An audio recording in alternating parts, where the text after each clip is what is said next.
মৰমৰ ছাত্ৰ-ছাত্ৰীসকল, আজি আমি আলোচনা কৰিম অষ্টম শ্ৰেণীৰ সমাজ বিজ্ঞানৰ ভূগোল খণ্ডৰ লেছন 2 জনসংখ্যাৰ বৃদ্ধি আৰু বিতৰণ নামৰ পাঠটোৰ সকলো পাঠভিত্তিক প্ৰশ্ন উত্তৰ লগতে পাঠৰ ভিতৰুৱা প্ৰশ্ন উত্তৰখিনি আলোচনা কৰিম। তো ছাত্ৰ-ছাত্ৰীসকল, তোমালোকে ভিডিঅ'টো স্কিপ নকৰাকৈ লাষ্টলৈকে চাই থাকিবা।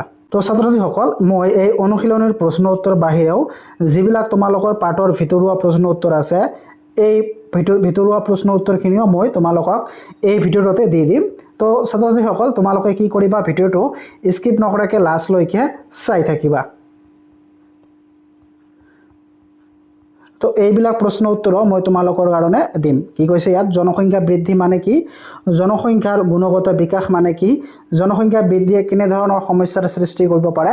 তো এনে ধৰণৰ পাঠত যিমানখিনি প্ৰশ্ন উত্তৰ আৰু উত্তৰ লিখা আৰু ক্ৰিয়াকলাপ আছে, মই সকলোখিনি তোমালোকক দি দিম। তো তোমালোকে কি কৰিবা, মোৰ চেনেলটোত যদি নতুন আহি থাকে তেনেহ'লে ছাবস্ক্ৰাইব কৰিবা আৰু তোমালোকে কোনখন ডিষ্ট্ৰিক্টৰ পৰা মোৰ ভিডিঅ' চাই আছা এটা কমেণ্ট কৰি জনাবা। অনুশীলনীৰ প্ৰশ্ন উত্তৰখিনি আলোচনা কৰিম, তাৰপিছত আমি ভিতৰুৱা প্ৰশ্ন উত্তৰখিনি আলোচনা কৰিম।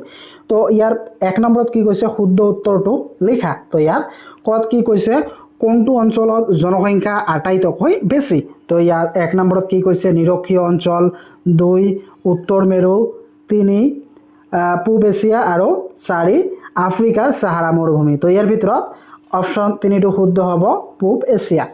তাৰপিছত কুৱেশ্যন খত কি কৈছে, কোনটো মহাদেশৰ জনসংখ্যা সৰ্বাধিক।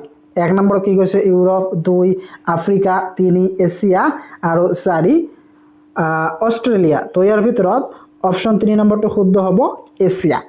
তাৰপিছত কুৱেশ্যন গত কি কৈছে, 2011 চনত অসমৰ জনসংখ্যা কিমান আছিল। তো ইয়াৰ ভিতৰত 4টা অপশ্যন আছে, 2.24 কোটি, 3.12 কোটি, 2.35 কোটি আৰু 2.46 কোটি। তো ইয়াৰ ভিতৰত 2 নম্বৰটো শুদ্ধ হ'ব, 3.12 কোটি।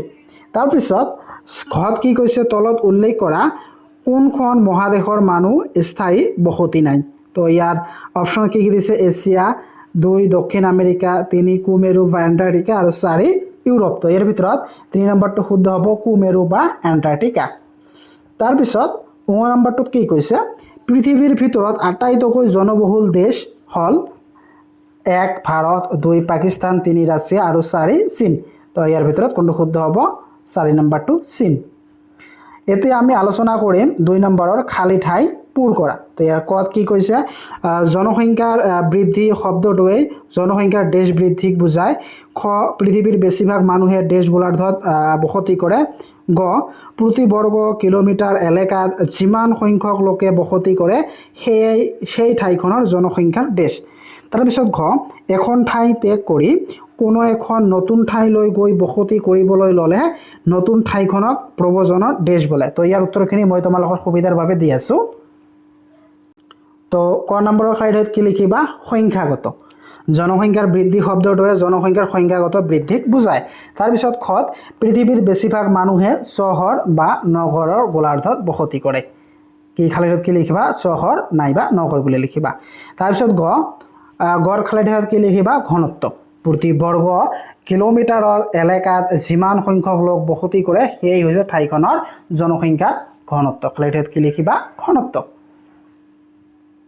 তাৰপিছত ঘত কি কৈছে, এখন ঠাই ত্যাগ কৰি কোনো এখন নতুন ঠাইলৈ গৈ বসতি কৰিবলৈ ল'লে নতুন ঠাইখনক প্ৰজননৰ কি খালিডত কি লিখিবা, লক্ষ্যস্থান। খালিডত কি লিখিবা, লক্ষ্যস্থান বোলে। তাৰপিছত 3 নম্বৰত কি কৈছে, চমু টকা লিখা।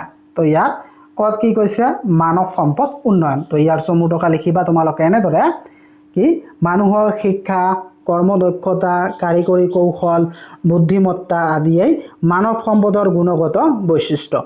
মানৱ সম্পদৰ সমাজ তথা দেশৰ উন্নতিৰ ভেটিস্বৰূপ।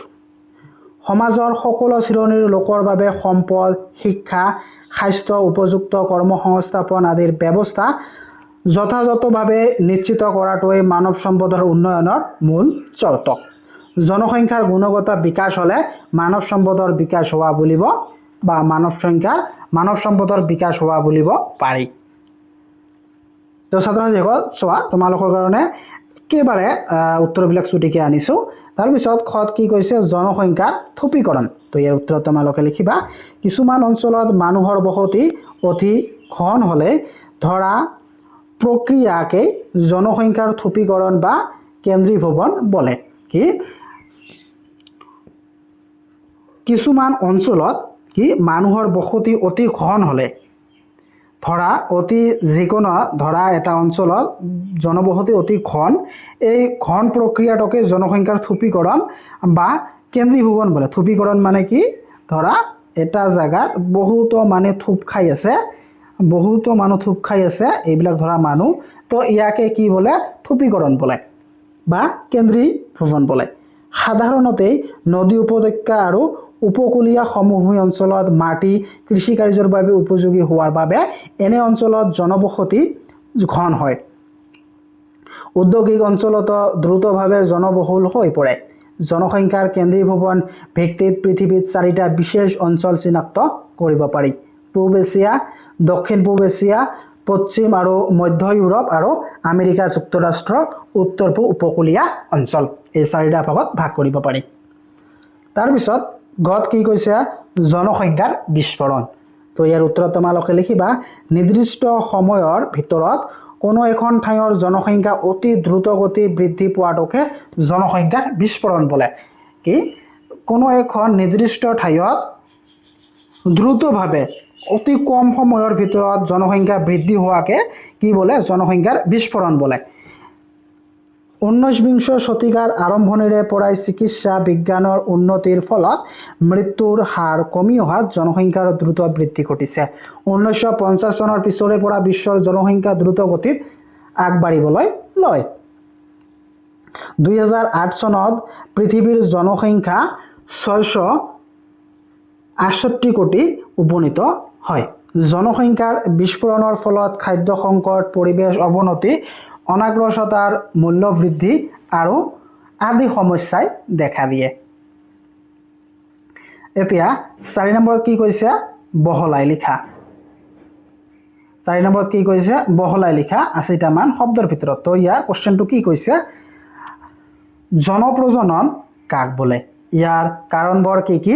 জনপ্ৰজননৰ ফলবোৰ কেনেধৰণৰ? তো ইয়াৰ উত্তৰত তোমালোকে লিখিবা, অতীত কালৰে পৰাই মানুহে একে ঠাইৰ পৰা আন ঠাইলৈ গৈ বসতি স্থাপন কৰি আহিছে। কোনো এখন ঠাই ত্যাগ কৰি কোনো এখন নতুন ঠাইলৈ গৈ স্থায়ী বা সাময়িকভাৱে বসতি কৰা কাৰ্যকে জনপ্ৰজনন বোলে। প্ৰজনন কৰোঁতাসকলে যি স্থানত যায় তাক উৎস স্থান আৰু যি নতুন ঠাইলৈ যায় তাক লক্ষ্য স্থান বোলে। কাৰণসমূহ: যুদ্ধ বিগ্ৰহ, প্ৰাকৃতিক দুৰ্যোগ, মহামাৰী, বানপানী, খাদ্য সংকট, ৰাজনৈতিক সংকট আদি কাৰণত মানুহ এখন ঠাইৰ ত্যাগ কৰে। বৰ্তমান উচ্চ শিক্ষা, কৰ্মসংস্থাপন, নিৰাপদ জীৱন যাপনৰ বাবেও প্ৰজনন ঘটে। ইয়াৰ ফলাফল কি? প্ৰজননৰ লক্ষ্যস্থানত হঠাতে জনসংখ্যা দ্ৰুতগতিত বৃদ্ধি পায়। ইয়াৰে ঠাইখনৰ ভূমি আৰু অন্যান্য সম্পদৰ অনুপাতত হ্ৰাস পায়। কেতিয়াবা প্ৰজননৰ লক্ষ্যস্থানত ভাষা সংস্কৃতিৰ সংঘাত দেখা দিব পাৰে। তাৰপিছত 5 নম্বৰত কি কৈছে, তোমালোকৰ এটা প্ৰকল্প দিছে। কি তোমাৰ গাঁও বা নগৰত কি কি সা সুবিধাৰ বাবে জনসংখ্যা বৃদ্ধি ঘটিছে নিৰ্ণয় কৰা।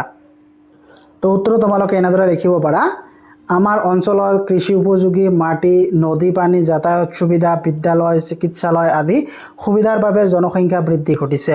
ঔদ্যোগিক প্ৰতিষ্ঠান স্থাপন আৰু ব্যৱসায়িক কেন্দ্ৰ গঢ়ি উঠাৰ ফলত মানুহে এই অঞ্চললৈ আকৃষ্ট হৈছে। খ পৃথিৱীৰ জনসংখ্যা বিতৰণ আৰু জনবহুল দেশসমূহ চাই মহাদেশ অনুসৰি তালিকা প্ৰস্তুত কৰা। তো তোমালোকে এনেধৰণৰ এটা তালিকা প্ৰস্তুত কৰিবা। তাৰপিছত এতিয়া আমি পাঠৰ ভিতৰুৱা প্ৰশ্ন উত্তৰখিনি আলোচনা কৰিম। তো প্ৰথমতে মই কৈ দিলোঁ কি জনসংখ্যাৰ বৃদ্ধি মানে কি। তো ইয়াৰ উত্তৰত তোমালোকে লিখিবা, নিৰ্দিষ্ট সময়ৰ ভিতৰত কোনো এঠাইৰ জনসংখ্যাৰ সংখ্যাগত পৰিৱৰ্তনকে জনসংখ্যাৰ বৃদ্ধি বোলে। অৰ্থাৎ জন্মৰ হাৰ মৃত্যুৰ হাৰতকৈ বেছি হ'লে জনসংখ্যা বৃদ্ধি হয় বা বৃদ্ধি পায়। উদাহৰণস্বৰূপে অসমৰ মুঠ জনসংখ্যা 2001 চনত আছিল 2,66,38,407 জন আৰু 2011 চনত 3,11,59,900 ৬৯,২৭২ জন। তাৰপিছত ২ নম্বৰ প্ৰশ্নত কি কৈছে, জনসংখ্যাৰ গুণগত বিকাশ মানে কি? তো ইয়াৰ উত্তৰ তোমালোকে এনেদৰে লিখিবা। জনসংখ্যাৰ গুণগত বিকাশ মানে হ'ল মানুহৰ শিক্ষা, স্বাস্থ্য, কৰ্মদক্ষতা, কাৰিকৰী কৌশল আৰু বুদ্ধিমত্তাৰ উন্নতি সাধন কৰা। মানৱ সম্পদৰ বিকাশৰ মানে হ'ল সম্পদ হিচাপে মানুহৰ গুণগত উৎকৰ্ষ সাধন।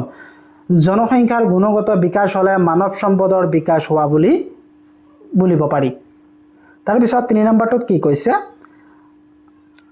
জনসংখ্যাৰ বৃদ্ধিয়ে কেনেধৰণৰ সমস্যাৰ সৃষ্টি কৰে? তো উত্তৰ তোমালোকে এনেদৰে লিখিব পাৰা।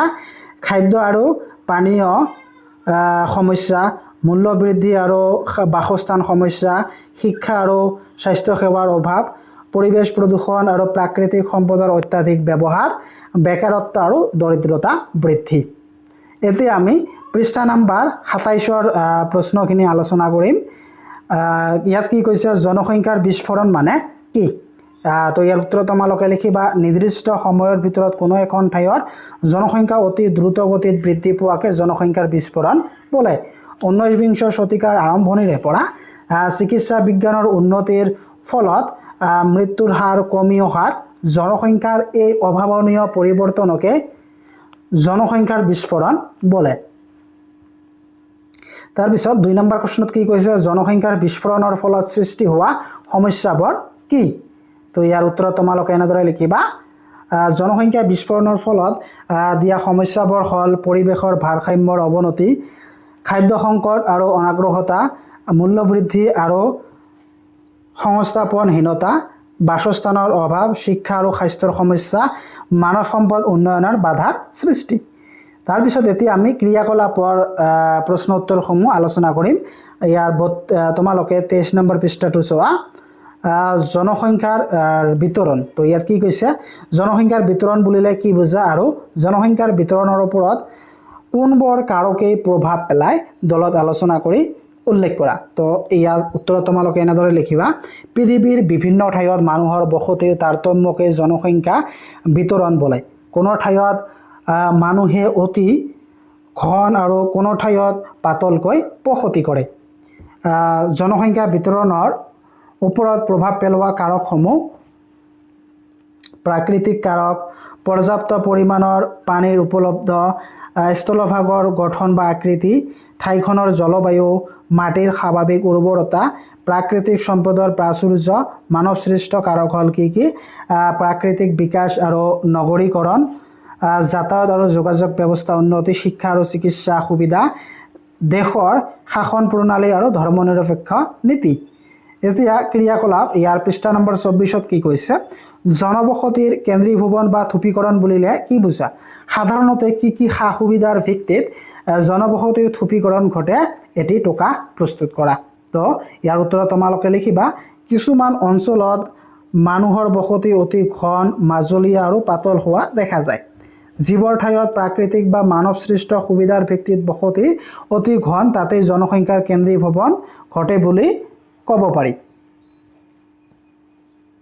থুপীকৰণ ঘটোৱা সা সুবিধা, নদী উপত্যকা, উৰ্বৰা মাটি, কৃষি কাৰ্যৰ বাবে উপযোগী, মাছ ধৰা বৃত্তি, কম খৰচী যাতায়াত সুবিধা, উদ্যোগ কাৰখানা স্থাপনৰ সুবিধা, উন্নত শিক্ষা, চিকিৎসা, বেংক ব্যৱস্থা, তাৰপিছত উন্নত যাতায়াত ব্যৱস্থা আৰু পানী যোগান, বজাৰ আৰু দৈনন্দিন সা সুবিধা উপলব্ধ।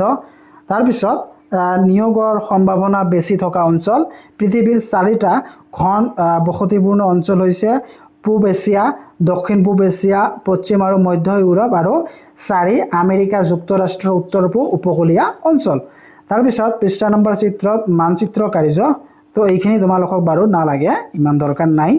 তাৰপিছত জনপ্ৰজনন। জনপ্ৰজনন বুলিলে কি বুজা? কেনেধৰণৰ প্ৰজনন ঘটে লিখা। তো উত্তৰ তোমালোকে এনেদৰে লিখিবা। কোনো এখন ঠাই ত্যাগ কৰি কোনো নতুন ঠাইলৈ গৈ স্থায়ী বা সাময়িকভাৱে বসতি কৰা কাৰ্যকে জনপ্ৰজনন বোলে। তো জনপ্ৰজননৰ কাৰকসমূহ হৈছে যুদ্ধ বিগ্ৰহ আৰু ৰাজনীতি সংকট, প্ৰাকৃতিক দুৰ্যোগ যেনে বানপানী, ভূমিকম্প, মহামাৰী আৰু গৰাখহনীয়া, এইটো গৰাখহনীয়া হ'ব, খাদ্য সংকট আৰু দুৰ্ভিক্ষ, উচ্চ শিক্ষা আৰু কৰ্মসংস্থাপনৰ সন্ধান আৰু নিৰাপদ জীৱন যাপনৰ সুবিধা বিচাৰি। প্ৰজননৰ উৎস আৰু লক্ষ্যসমূহ উৎস যেনে প্লেচ অফ অৰিজিন প্ৰজনন কৰোঁতাসকলে যি লক্ষ্যস্থান প্লেচ অফ ডেষ্টিনেশ্যন যি নতুন ঠাইলৈ গৈ বসবাস কৰিবলৈ লয় তাকে লক্ষ্যস্থান বোলে তাৰপিছত কি কৈছে কি গুণ থাকিলে মানুহক মানৱ সম্পদ বুলি ক'ব পাৰি এইটো পৰীক্ষাত আহে কি গুণ থাকিলে শিক্ষা আৰু জ্ঞান কৰ্মদক্ষতা আৰু কাৰিকৰী কৌশল সুস্বাস্থ্য আৰু শাৰীৰিক সক্ষমতা বুদ্ধিমত্তা আৰু সৃজনীশীলতা উৎপাদনমুখী আৰু মনোভাৱ সামাজিক দায়বদ্ধতা তাৰপিছত সুদক্ষ মানৱ সম্পদৰ অভাৱে দেশ এখনৰ দিশত দুৰ্বল হ'ব কি কৈছে সুদক্ষ মানৱ সম্পদৰ অভাৱত দেশ এখন তলত দিয়া দিশত দুৰ্বল হ'ব পাৰে কি অৰ্থনৈতিক আৰু উদ্যোগিক দিশত পিছপৰা হ'ব প্ৰযুক্তি আৰু বিজ্ঞানৰ ক্ষেত্ৰত আগুৱাব নোৱাৰিব কৃষি আৰু উৎপাদন ক্ষেত্ৰত দুৰ্বল হ'ব স্বাস্থ্য আৰু শিক্ষাৰ ব্যৱস্থা অনুন্নত হ'ব আৰু আন্তৰ্জাতিক বজাৰত প্ৰতিযোগিতা কৰিব নোৱাৰিব সাধাৰণতে এইবিলাক তোমালোকৰ কাৰণে ইমান ইম্পৰ্টেণ্ট নহয় তথাপিও মই তোমালোকক দি দিছোঁ তোমালোকে চাই লিখিবা